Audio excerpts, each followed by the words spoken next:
All right, quick housekeeping before we really get going. Yes, this is the second CTRL ALT DELUSION episode in 1 week. And no, that is not a part of the conspiracy. I promise there's no shadow government directive that says, Nate, you must record back to back conspiracy episodes or else. Although, if there was, that is exactly what I'd say. But here's why we're doing this one. This episode drops the week after the Stranger Things series finale. And like a lot of you, my wife and I were just excited. You know, normal human excitement. Talking about the show, talking about what the ending was going to be, talking about how wild it is that this thing we've been watching for almost a decade is finally wrapping up. And then, in the most casual drive-by way possible, a friend of ours says, "Hey, you know that's based on a true story, right?" And listen, this is someone who will swear up and down they are not conspiratorially minded. But the second those words left their mouth, my wife slowly turned and looked at me. And that look said everything. Not a word, not an argument, just a silent marital understanding of, oh, you have to shred that conspiracy on the podcast. So, here we are. Today, we're talking about the Montauk Project, the Cold War conspiracy theory that people swear is real, and that completely collapses the very moment you ask even one follow-up question. We're going to break it down, we're going to debunk it, and yes, we're going to have some fun doing it. Because sometimes the most dangerous conspiracies aren't the ones that scare you. They're the ones people repeat laughing without realizing they believe them. So let's boot it up.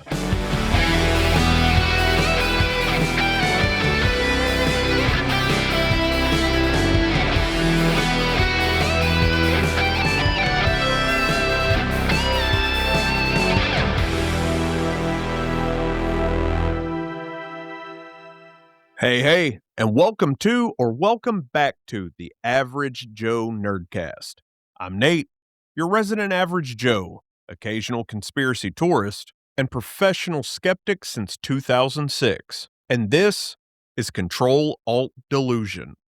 This is the part of the show where we take a step back from nostalgia, from pop culture, from the stories we love, and look at the weird stuff that grows in the cracks between them.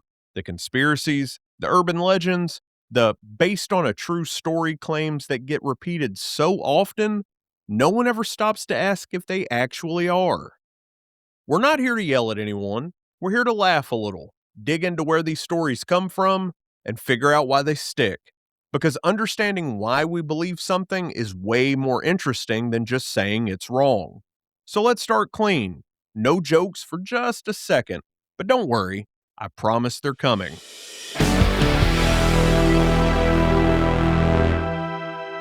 According to conspiracy lore, the Montauk Project was a series of secret government experiments conducted at Camp Hero, a decommissioned military base at the eastern tip of Long Island, New York. The alleged goals? Mind control, psychic warfare, time travel, interdimensional travel, and eventually, monsters. All of it supposedly building off earlier Cold War programs like MKUltra, and, because conspiracies love a cinematic universe, the Philadelphia experiment. And already, if you're thinking, wow, that escalated quickly, yes it did. Here's the thing Montauk has going for it. It's isolated, it's foggy, it's coastal, it has abandoned military structures, and there's a giant, creepy fucking radar tower that looks like it absolutely has something hidden beneath it. This is important because conspiracies don't start with facts. They start with vibes. And Montauk? Immaculate, spooky vibes. You look at that fucking place and your brain immediately goes, yeah, something weird definitely happened here. Not what happened, just something. Which is how every good conspiracy begins. Now, let's get to the centerpiece of the entire story. The Montauk chair. According to believers, this chair could amplify psychic abilities, focus mental energy, project thoughts into reality, and open portals through space and time, all by seating the subject in the chair and thinking really, really hard. And I need you to really picture this. It wasn't a sleek sci fi pod or some glowing alien technology. It was a fucking chair, sometimes described as wooden. Sometimes it was a metal folding chair, sometimes with wires, sometimes with a helmet, sometimes with crystals, and sometimes with nothing at all. Just a wooden chair. Which version you get depends entirely on who's telling you the story. And that's already a problem. Because when the most important piece of technology in your conspiracy changes form depending on the vibes of the storyteller, that's not a device. That's a batshit crazy Mad Lib. And at some point in Montauk lore, a psychic subject supposedly manifests a creature from their subconscious.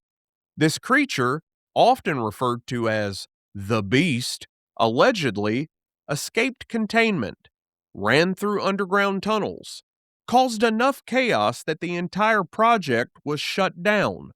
And the only way to stop it? They unplugged the chair. That's it. That's the solution. No military response, no kill team, no records. Just, well, gang, turns out unplugging it actually fixed everything. Which is fucking wild because the government never solves problems that cleanly. So before we go any further, let's take inventory. This project allegedly involved psychic children, interdimensional portals, time travel, and monsters. And yet, somehow, no documents, no photos, no blueprints, no credible witnesses, and no overlapping testimony. Not even a blurry Polaroid. The same government that leaks classified group chats kept this shit quiet? Sure, buddy, keep telling yourself that. Almost everything we know about Montauk traces back to one primary source, a man named Preston Nichols. And this is important, not to be cruel, just to be accurate. Nichols claimed recovered memories, time displacement, psychic involvement, memory wipes, and consciousness manipulation. Every time a contradiction came up, the answer was always some variation of, they erased that part of my memory. Which is incredibly convenient because that explanation works every single time. It's the conspiracy equivalent of, my dog ate my homework. So here's where we're going to slow down because this matters. Montauk survives not because it's convincing, but because it sits next to real things. MKUltra was real. Sensory deprivation experiments were real. And government abuse of power is and was very real.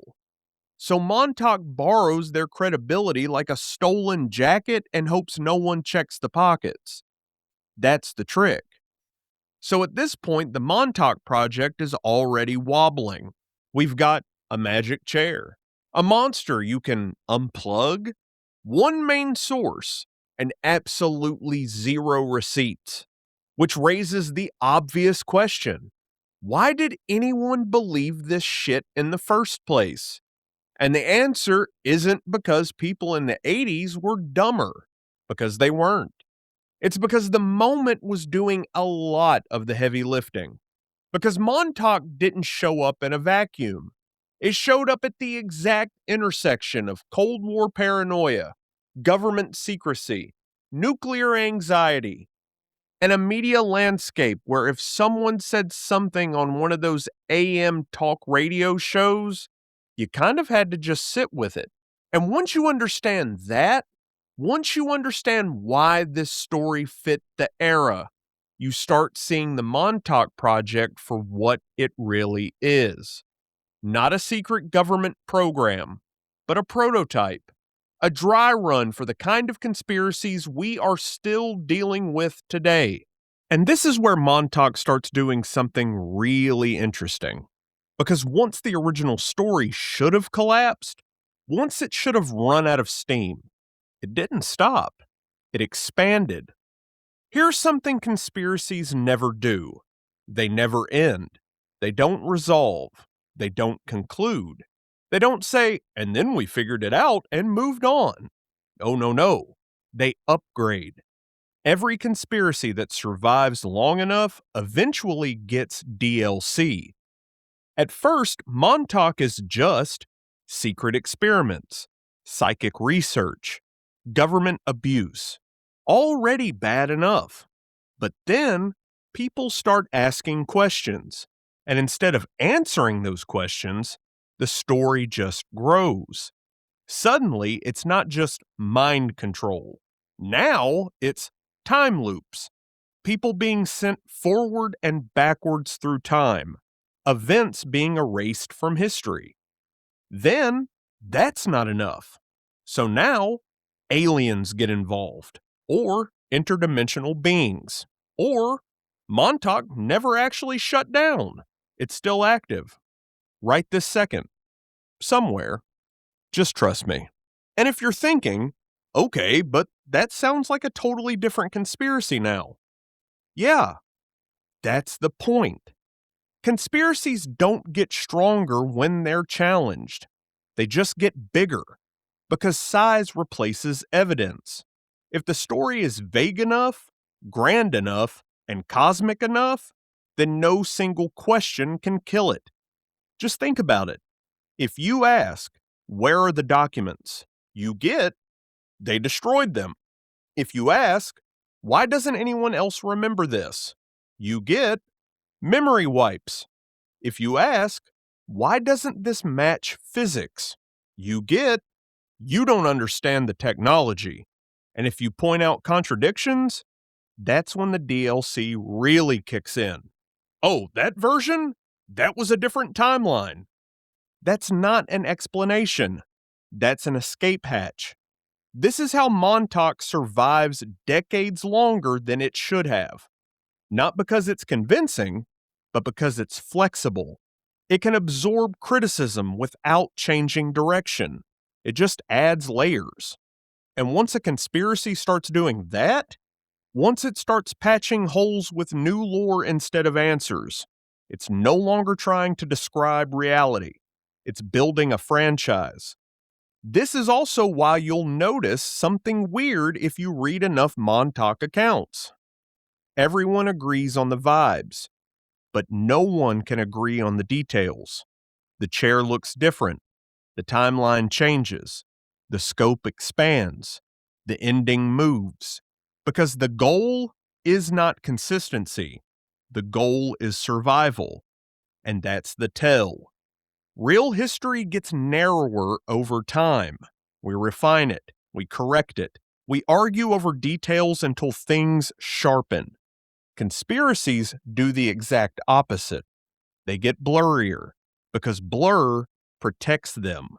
So when someone says, yeah, but Montauk was real, what they usually mean is, I've heard a version of this story that still works for me. Not all versions, not the original version, not even the facts, just the one that survived in their head. And that's why Montauk isn't really a single conspiracy.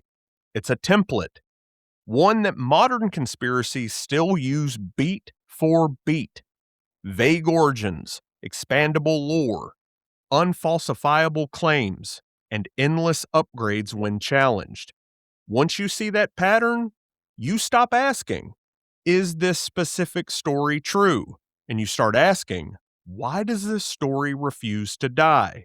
And that question, that's how we move from Montauk to how stories like this keep working today.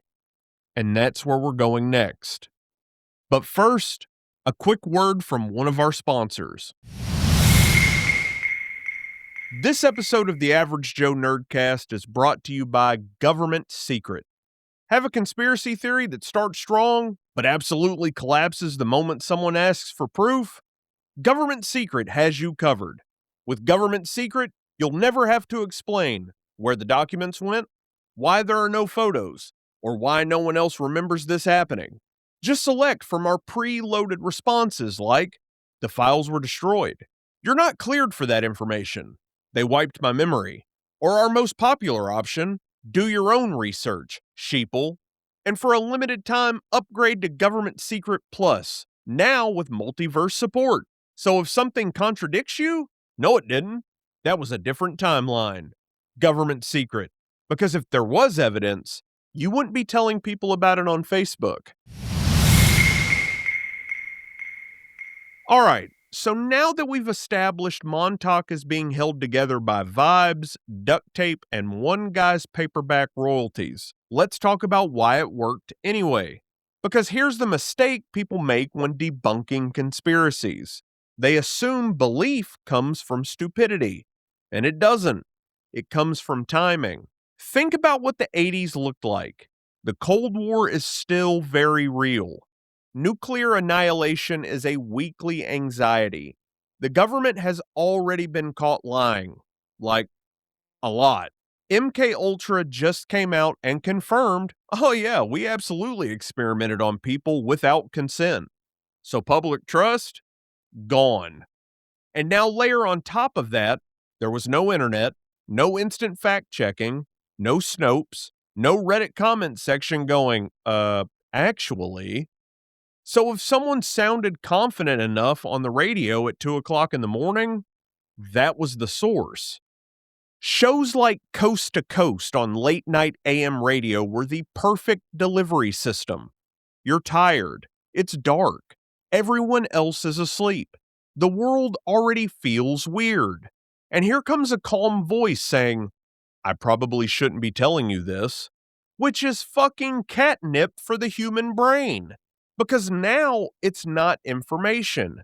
It's forbidden knowledge. And Montauk slides right in there. Not screaming, not panicking, just calmly suggesting, hey, what if something really bad happened and they just never told us? And this is the important part. Montauk didn't need proof because it felt compatible with everything people already suspected. That the government lies, experiments, covers things up, and doesn't care about collateral damage. And yes, all of that is true. So Montauk borrowed that truth and drove it straight off a cliff. And once you understand that, once you understand why Montauk fit the era so perfectly, you stop asking, how did anyone believe this? And you start asking, what would I have believed if I lived there or then? And that question, that's how we get from Montauk to Stranger Things, and to modern conspiracies that still work the exact same way. So once you understand why Montauk worked in the 80s, the fear, the secrecy, the vibes doing half the labor, the next step almost takes itself. Because the Montauk Project doesn't just disappear, it mutates. It goes dormant for a while, and then it comes back wearing nostalgia. Enter Stranger Things. And I want to be very clear about something right up front. Stranger Things is not a documentary. It's not a dramatization. And it's not secretly telling you what really happened. What it is a remix. The Duffer Brothers didn't invent this stuff. They grabbed Cold War paranoia, MKUltra headlines, psychic research panic, Stephen King trauma, Spielberg wonder, and yes, Montauk lore, threw it in a blender, and made something that felt authentic. That's the key word. Felt. So let's line this up real quick. Montauk says psychic children, sensory deprivation, government lab, interdimensional breach, and monster from another place. Stranger Things says 11, the tank, Hawkins' lab, the Upside Down, the Demogorgons, or the Mind Flayer, or Vecna. And this is where people stop thinking critically and go, see, they're all the same. But that's like saying, oh, both pizzas have cheese. Therefore, New York pizza is the exact same as Chicago pizza. These are tropes, and they existed long before Montauk. And here's the part people kinda miss. The original working title for the show was Montauk. And yes, it was initially supposed to be set in New York. But that doesn't mean Montauk actually happened, or the Duffers even believed it, or Netflix is hiding something. What it means is Montauk was aesthetic inspiration, the same way Alien borrowed from Lovecraft, the X-Files borrowed from UFO Panic, and Poltergeist borrowed from suburban anxiety. No one walks out of Jaws saying, you know that shark was real, right? But for some reason, when you mix nostalgia, kids, and government fear, people lower their guard. And here's the wild part. Stranger Things didn't amplify the Montauk conspiracy. It neutralized it by turning it into a story, a metaphor, a coming-of-age horror fantasy. It took Montauk out of the maybe this happened bucket and put it squarely into this is fiction box. The upside down is not a warning. It's trauma, it's fear, it's growing up, it's loss. And monsters in this show aren't government experiments gone wrong. They're grief, abuse, neglect, and kids dealing with a world they don't understand, which is way more interesting than psychic chair go ree. So why do people still say, hey, it's based on a true story? Because pop culture does something sneaky. When a story feels grounded, when it resembles reality, some people stop asking, is this true? And they start asking, what if it was? And that's the exact mental shortcut conspiracies live on, not belief. Suspension of disbelief that never gets turned off.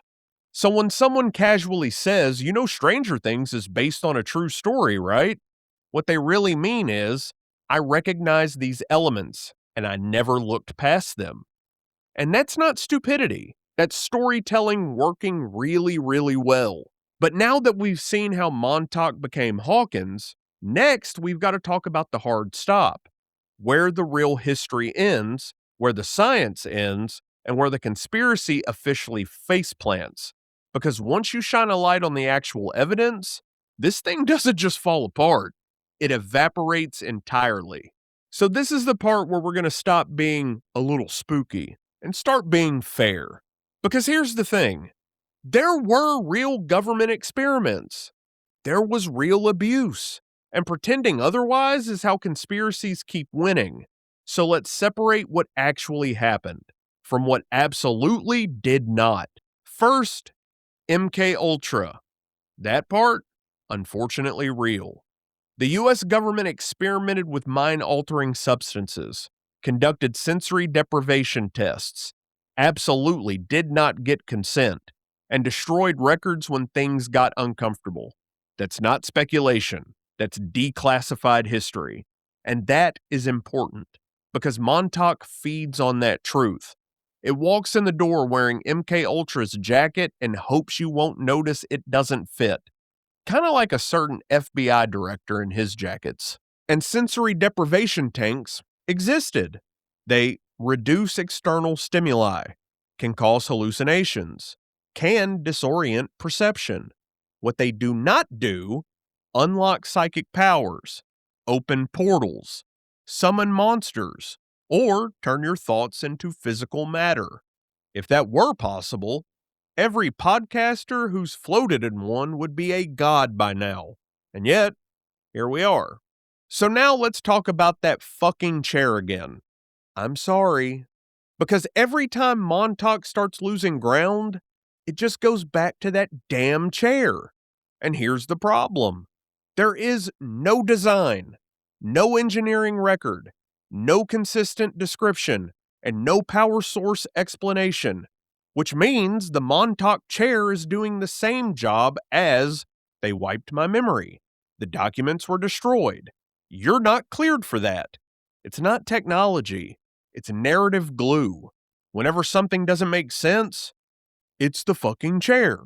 And what about the monster problem? Montauk claims a creature manifested, escaped containment, rampaged through a series of tunnels, and the response was unplugging the chair. No military lockdown, no kill order, containment team, no escalation. Just, well, that was crazy. Let's shut it all down. Which tells you everything you need to know. Because if the government accidentally created a monster, they wouldn't stop the program.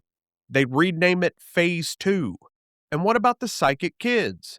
There is no credible evidence of psychic abilities in children, no verified cases of ESP being weaponized, and no documented success in amplifying psychic power.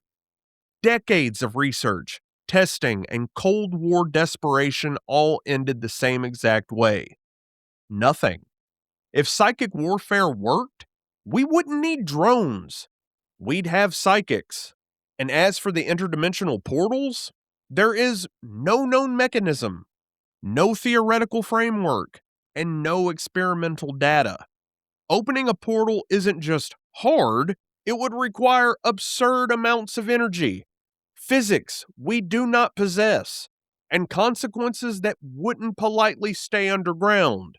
If a portal opened in Montauk, everyone would have noticed. Almost immediately. Psychic kids and portals serve the same narrative function. They explain everything, while explaining nothing. They're big enough to feel impressive, and vague enough to never be questioned. That's not science. That's storytelling. So let's be generous. Let's assume psychic research existed. Unethical experiments happened, and secrecy was common. Even then, you cannot have decades of personnel, rotating staff, contractors, security, logistics, maintenance, funding trials, and end up with one main guy, no documents, or no overlapping testimony. That's not secrecy. That's improvisation. Every conspiracy reaches a moment where it needs to scale, and Montauk never does. It stays small, personal, vague, unverifiable, and the second you ask, okay, but how did that actually work? You're handed vibes, memory wipes, alternate timelines, psychic interference. In other words, the story starts protecting itself, and once a story starts protecting itself, it's no longer information, it's belief. So back to that true story comment. When someone says, Stranger Things is based on a true story, right? What they're really saying is, I recognize the ingredients, but I never checked the recipe. And hey, fair, because pop culture is really good at this. It uses real fears, real history, and real trauma to tell fictional stories that feel plausible. That's not a trick. That's just storytelling. The problem is when the credits roll and the critical thinking doesn't turn back on. So before we land this thing, let's take one last moment to hear another word from today's sponsors. Today's episode of the Average Joe Nerdcast is also brought to you by Portal, the revolutionary breakthrough that promises to open doorways to other dimensions, by absolutely refusing to explain how. With Portal, you get no power source, no schematics, no consistent description, and zero peer-reviewed research. But don't worry, that's just because you're not cleared to know. Portal features include one-way access, you're not coming back, infinite timelines, for when your story contradicts itself, and our patented it collapsed when you looked at it safety system. And if someone asks for evidence, just tell them the government shut it down. Portal, when your story needs an exit strategy. So Montauk didn't fail because it was debunked. It failed because it couldn't grow. It couldn't prove itself, and it relied on mystery instead of evidence. And Stranger Things, it didn't reveal the truth. It put the conspiracy in a museum, behind glass labeled, "This is what we were afraid of." And that's a much better place for it. So let's bring this back to where we started. My wife and I are standing there, just excited, talking about the Stranger Things finale, End of an Era. One of those shows that somehow kinda grew up with us. And then casually, someone drops, that's based on a true story, right? And here's the thing. That comment doesn't come from paranoia. It doesn't really come from malice. And it doesn't even come from stupidity. It comes from something way more human. Because the Montauk Project borrows real fear, real history, and real mistrust, and wraps it in a story that feels grounded. Stranger Things didn't trick anyone. It just did its job too damn well. It made a fictional nightmare feel close enough to reality that some people never flipped the switch back. But the important difference? There were no psychic children opening portals. There was no monsters in the tunnels. There was no chair that could manifest your thoughts into reality. What there was? Unethical government experiments, real trauma, and real abuse of power. And that is already bad enough. We don't need to invent monsters when history has given us plenty. Stranger Things isn't warning you about secret programs. It's talking about childhood fear, grief, loss, growing up too fast, and what happens when adults fail kids. The Upside Down isn't a place. It's a feeling. And Montauk is just the costume it wore. And yes, my wife was right. Because the second that sentence was spoken, she looked at me, and that look said, yeah, you're not letting this one slide, are you? So here we are. Montauk didn't survive because it was true. It survived because it fit the moment. And if you don't learn why it fit, if you don't understand how stories like this take root, the next one won't look like a conspiracy. It'll look like a Netflix recommendation. As always, shout out to my player 2. Thanks for the look. And shout out to all of you for hanging out with me, for trusting me with your time, and for being part of this little corner of the internet where we can laugh, think, and still love the stuff we grew up with. If this episode hit for you, share it with someone who still says, yeah, but what if though? If it made you laugh, even better. And if it made you stop and think for a second, that's the whole point. So why not leave a 5-star review? That's how this thing grows. And if you've got a conspiracy you want us to tear apart next, send it to averagejoenerdcast@gmail.com or hit me up on Facebook. Just search Average Joe Nerdcast and you will find the page. And if you're new here, hit follow, hit subscribe, because we do this every week. Mainline Mondays, Checkpoint Thursdays, and occasionally back-to-back conspiracy episodes when my wife silently dares me to. All right, that's it. Stay gold, nerd bold, and I'll catch you on the next one. Game over.